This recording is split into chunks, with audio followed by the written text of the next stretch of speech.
नमस्कार साथियों, मैं सीमा गुप्ता आज फिर आप सभी के बीच प्रदेश की सर्वोच्च संस्था उत्तर प्रदेश शासन में आप कैसे समीक्षा अधिकारी, सहायक समीक्षा अधिकारी परीक्षा को पास करके यह पद महत्वपूर्ण प्राप्त करेंगे, इससे संबंधित महत्वपूर्ण क्लास को लेकर आई हूँ। जी हाँ साथियों, आज मैं आप सभी के बीच राज्य व्यवस्था से संबंधित क्लास को लाई हूँ और आज इस क्लास में आप सभी को मैं नियंत्रक, महालेखा परीक्षक और महान्यायवादी से संबंधित महत्वपूर्ण उन विषय सामग्री के बारे में चर्चा करने वाली हूँ जो कि आपके लिए परीक्षा के दृष्टिकोण से बहुत ही खास है। तो साथियों, सबसे पहले हम जानते हैं कि महान्यायवादी और नियंत्रक महालेखा परीक्षक जैसे दो महत्वपूर्ण पद की तैयारी हम कैसे करें। तो आपको मैं पूर्व में ही बता चुकी हूँ कि राज्य व्यवस्था की तैयारी आप 3 पुस्तकों से करेंगे और साथ ही साथ जो भी पूर्व के क्वेश्चन है उसका आप अभ्यास करेंगे। हाँ साथियों, आप सभी को मैं पूर्व में बता चुकी हूँ 3 महत्वपूर्ण पुस्तक जिससे आप राज्य व्यवस्था से तैयारी करेंगे और इसी के साथ जो पूर्व में आए हुए क्वेश्चन है उसकी भी तैयारी आप करेंगे। तो आज मुझे बताना है कि महान्यायवादी और नियंत्रक महालेखा परीक्षा की तैयारी आप कैसे करेंगे।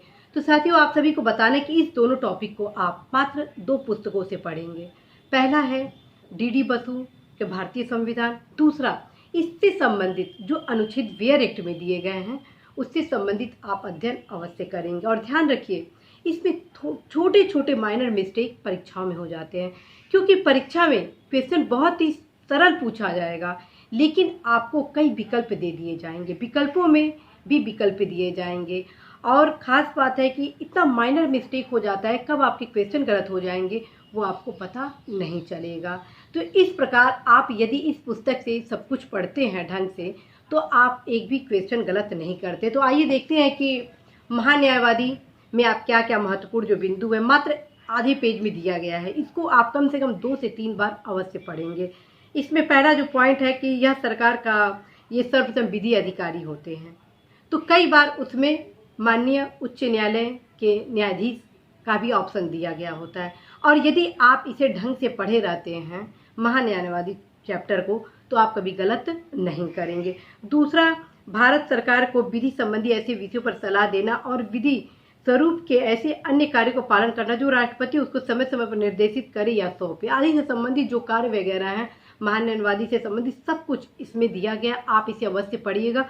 दूसरा चीज़, भारत के नियंत्रक महालेखा परीक्षक जो कि वित्तीय प्रणाली का नियंत्रण करते हैं, साथ ही साथ कई प्रकार के सुझाव भी दिया जाता है। इससे संबंधित सभी तथ्य इस पुस्तक में दिया गया है। मैं आप सभी को बार बार बता चुकी हूँ कि मेरे द्वारा आप सभी को मार्ग दिखाया जाएगा कि आप कैसे सफल होंगे। उसी के क्रम में लगातार मेरे द्वारा आप सभी को एक मार्गदर्शक क्लास के रूप में लाया जा रहा है कि इस टॉपिक को आप कैसे कवर करेंगे, क्योंकि कहा जाता है कि यदि आपको सफल होना है तो सही रास्ते पर चलना है और सही रास्ता आपको सारगर्भित आधारभूत पुस्तक ही प्रदान कर सकता है। यदि आप शॉर्टकट की तैयारी करेंगे तो कहीं ना कहीं आप बीच में अवश्य ही फंस जाएंगे और मैं बिल्कुल नहीं चाहती हूँ कि आप बीच में रुके। यदि आप इस मुहिम को आगे बढ़ाए हैं तो निश्चित लक्ष्य को आप प्राप्त करें। इसलिए आप सभी से अनुरोध है कि आप अवश्य ही अपनी तैयारी को मजबूती प्रदान करें और जो इस चैप्टर से रिलेटेड जितने भी आर्टिकल हो